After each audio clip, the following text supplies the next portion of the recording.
Oke, mari kita telusuri lebih dalam nih ya. Pernah kepikiran nggak sih, apa sebenarnya yang bikin kita, manusia, itu kok beda banget ya sama makhluk lain?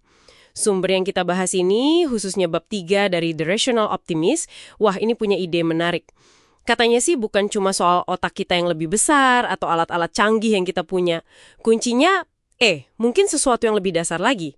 Kecenderungan kita buat tukar-menukar, barter, dan bertransaksi satu sama lain. Itu kata Adam Smith kan ya. Nah, kita mau coba kupas gimana kebiasaan ini ditambah lagi tumbuhnya rasa percaya dan aturan main yang mulainya itu udah dari 50.000 tahun lalu, kok bisa jadi mesin pendorong kemajuan kita. Iya, betul. Jadi fokus kita memang di periode setelah 50.000 tahun lalu itu. Kita akan coba lihat gimana interaksi sosial, ya khususnya pertukaran barang atau jasa itu mulai meletakkan dasar buat masyarakat yang lebih kompleks dan inovatif. Sumber ini tuh kayak menantang kita gitu ya, buat ngelihat ekonomi bukan cuma soal ya uang semata, tapi lebih sebagai inti dari evolusi budaya manusia. Nah, ini nih bagian yang bikin saya penasaran banget. Hewan lain kan bisa ya saling bantu, itu namanya resiprositas. Kayak, aku bantu kamu sekarang, nanti kamu gantian bantu aku.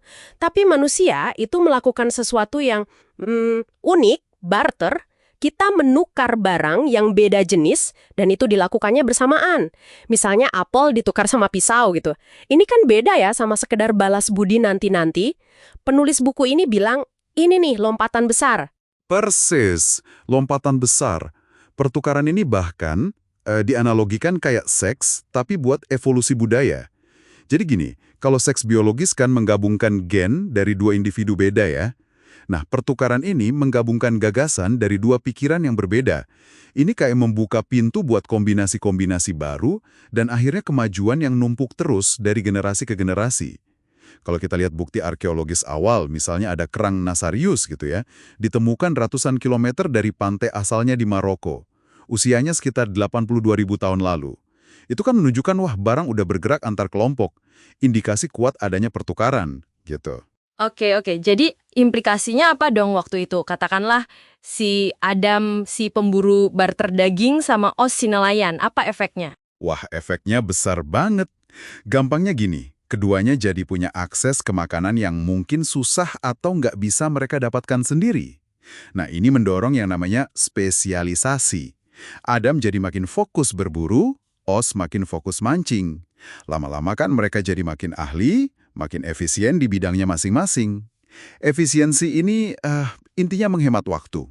Dan kemakmuran itu pada dasarnya ya waktu yang berhasil dihemat itu.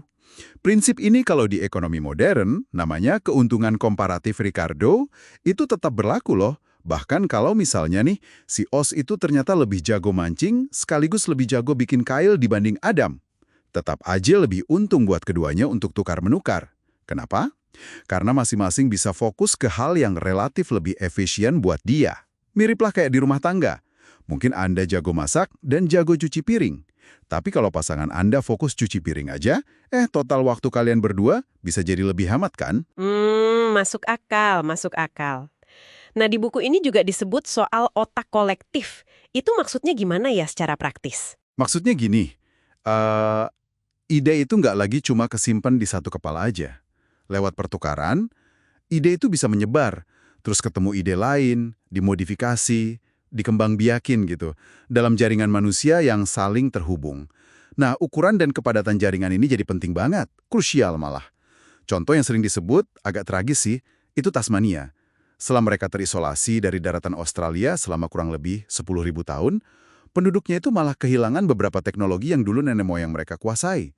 Misalnya, alat-alat dari tulang, terus kemampuan menjahit baju, itu hilang. Ini bukti nyata kalau koneksi itu bukan cuma membantu kemajuan, tapi kadang penting banget untuk sekedar mempertahankan pengetahuan yang udah ada. Sebaliknya, kalau kita lihat ledakan teknologi di zaman Paleolitikum akhir, misalnya di Eropa atau Timur Dekat, itu mungkin banget terjadi karena populasinya lebih padat, lebih terhubung. Lain ya, menukar barang sama orang asing, apalagi zaman dulu, itu kan perlu kepercayaan. Itu nggak gampang dong bangunnya. Itu dia, memang tantangan besar. Dan menariknya, mekanisme psikologis kita kayaknya ikut berevolusi juga buat ngatasin ini. Ada eksperimen-eksperimen modern kayak ultimatum game gitu ya. Itu menunjukkan kita tuh punya semacam rasa keadilan bawaan. Kita bahkan kadang rela loh rugi sedikit demi menghukum orang lain yang kita anggap curang atau egois. Nah, sifat ini penting supaya perdagangan sama orang asing bisa jalan.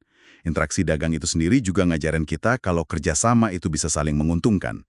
Dan ternyata, seperti yang dicatat penulisnya juga, para penjelajah hebat dulu, dari Columbus sampai Kapten Cook, itu nemuin kalau suku-suku yang terpencil sekalipun ternyata udah pada paham konsep barter. Oh ya? Sampai ada faktor biologisnya juga disebut ya? Benar, ada petunjuk ke arah sana juga. Hormon oksitosin, yang biasanya kita kenal terkait ikatan ibu-anak atau antar pasangan ya, disebut juga punya peran dalam meningkatkan kepercayaan. Khususnya saat kita ambil risiko sosial, termasuk ya saat berinteraksi atau bertransaksi sama orang yang belum kita kenal dekat gitu. Tapi tentu aja ya, pertukaran dalam skala yang lebih besar itu butuh lebih dari sekedar rasa percaya antar individu. Makanya seiring waktu, berkembanglah yang namanya aturan main dan institusi. Hak milik yang jelas, hukum kontrak, pengadilan, semacam itu. Tujuannya ya untuk memfasilitasi dan mengamankan perdagangan. Aturan yang baik yang mendukung hak milik dan kebebasan bertukar cenderung mendorong kemakmuran. Sebaliknya, aturan yang buruk ya menghambat. Wah, contoh menarik yang diangkat di buku itu soal Botswana ya. Kemakmurannya yang lumayan menonjol di Afrika itu sering dikaitin sama institusi dan perlindungan hak milik yang kuat di sana. Dan ternyata akarnya udah ada dari tradisi prakolonial mereka soal kepemilikan ternak sama musyawarah publik yang namanya Clotla. Itu. Ini kan kontras banget ya sama banyak negara lain, di mana aset-aset milik masyarakat yang sama Hernando de Soto disebut modal mati itu nggak bisa dipakai buat modal usaha. Kenapa? Ya karena nggak ada bukti kepemilikan formal yang diakui hukum, misalnya buat jadi jaminan pinjaman di bank.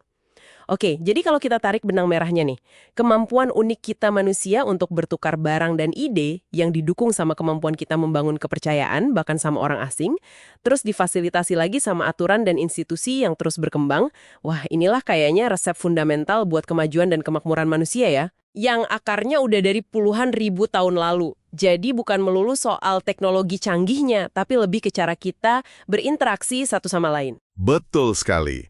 Dan ini mungkin membawa kita pada satu pertanyaan buat direnungkan nih, buat Anda para pendengar. Mengingat betapa mendasarnya proses pertukaran dan spesialisasi ini buat evolusi budaya dan kesejahteraan kita semua ya. Bagaimana seharusnya kita memandang berbagai upaya di zaman modern ini yang mungkin sengaja atau tidak sengaja malah membatasi atau terlalu banyak mengatur aliran bebas pertukaran ide dan barang, baik itu antar individu maupun antar kelompok. Apa ya kira-kira dampaknya buat kemampuan kolektif kita ke depan untuk terus berinovasi dan memecahkan masalah-masalah besar yang kita hadapi? Menarik untuk dipikirkan.